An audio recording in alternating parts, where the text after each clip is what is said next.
He stayed in the stance. He bothered the ball. When the ball drove, he went level with the ball. But it's really hard to play that way. Same with Alex. Alex is up to about 3 minutes and 5 seconds now at a clip. He went from 3 minutes at a clip to now 3 minutes and 5 seconds. So, but he's moving in the right direction. Pretty much the majority of the game, it looked like Portland could get to the right figure and lift. But you wound up getting 12 blocks. Did you want them driving in the paint? No. We had guys playing them on the side. I mean, I'm just telling you, we have a long way to go. My question to my team, there's 8 or 10 teams that are better than all the rest of the teams in the country. Do you want to be one of those 8 or 10 teams? And what are you willing to do to be one of those 8 or 10 teams? Or don't you want to be one of those 8 or too hard? I want to be one of those 8 or 10. You mean to tell me we got to go 3 days to be one of those? I'm good. Let's be top 50 and hope we make the NCAA tournament. But if we're in the NIT, it's a good run to New York. We'll be that team too. I mean, which team do you want to be? Because I'm looking at everybody in the country saying we're probably 50 to 100 right now, but we could be top 10, top 8. And those 8 are the only ones that truly have a chance to win the whole thing. Now, do you want to be those or not? And that was my challenge to him. Are you fearful you're not good enough right now? Are you like Derrick Rose, who when I had him, I just don't think I'm good enough. I got to work harder. I got to spend more time. Or Michael Kidd, or Brandon Knight. Guys that understood I'm not good enough. I got to get better.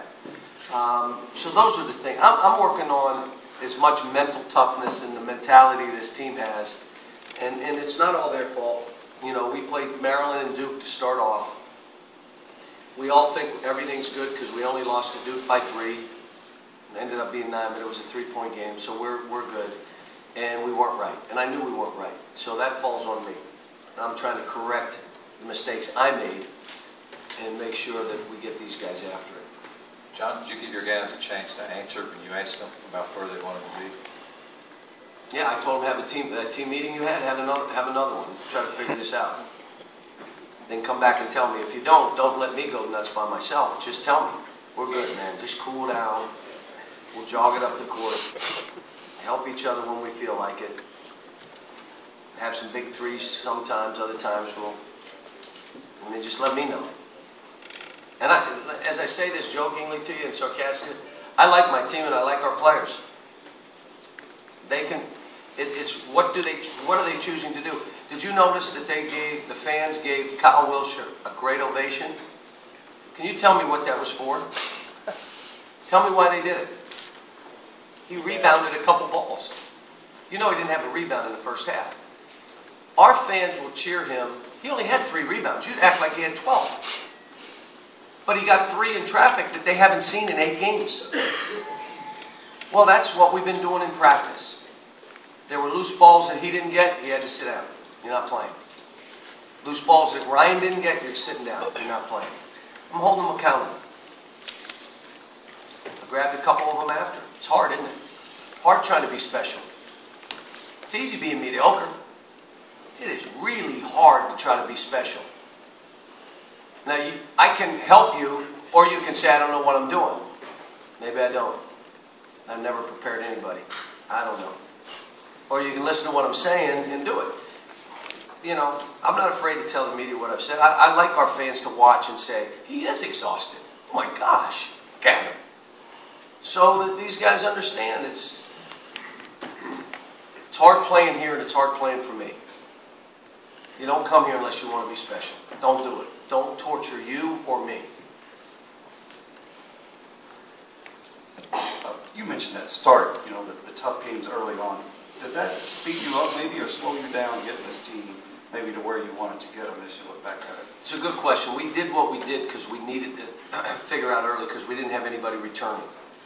But it gave us a clear picture now that we got 3 weeks to get this right. And we got 3 weeks with very little, 1 week with finals, but that means we'll have time. And then we have no class for 2 straight weeks. I cannot wait. I won't be leaving campus for anything. I'll be staying right here with these guys every day going. I got to leave one day. Don, you've said many times that you don't believe in the early morning workouts that coaches do yet now. Coach Cal, 7 a.m. Well, And it's you not, don't want- it's conditioning, it's not basketball practices. It's conditioning. What's So, the difference?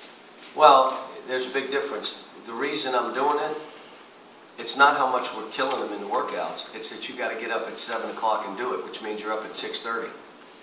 The biggest fight you have most of the time for all of us is that early morning wake-up call. That's the biggest fight you have all day. Well, you don't think they have it?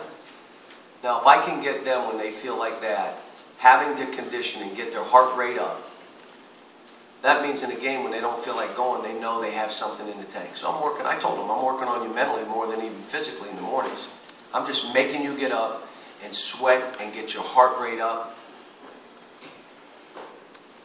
And now we'll practice, and hopefully we're going to get this thing right. And when they come back with school, we're back to the normal 2-hour practice a day, which is what we do. I'm not a 3-hour guy. Even now, we'll go 2 hours. I'm not going. I may go 2:15 if they're not giving it, but normally it's 2 hours. Last question. Nerlens, I guess he's okay. He was limping a little bit. He said he had some kind of leg bruise.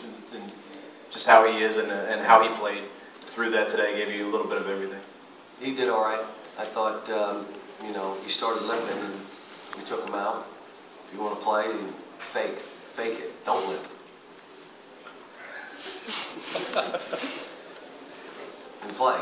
And so he went back in and I said, you're an energy guy. You're not a skill guy. You're not an up and under swing and a hook shot. That's not who you are. You're an energy guy. Play with energy. Got on Willie. Willie one-handed it, came down and lost the ball. Why don't you grab it with two and crab dribble and dunk it on their team? Because it's harder. That's why. It's harder. So then he comes back the very next play and grabs it and it's an and one. Now, he missed the free throws, but I don't care. I just want you to battle, compete against the guy you're going against. And that's what this learning experience is for this team. And they're getting better. They're getting better, but I'm not backing up. I'm holding them accountable on every possession until they're ready to just say, come on now, let's go. Thank you.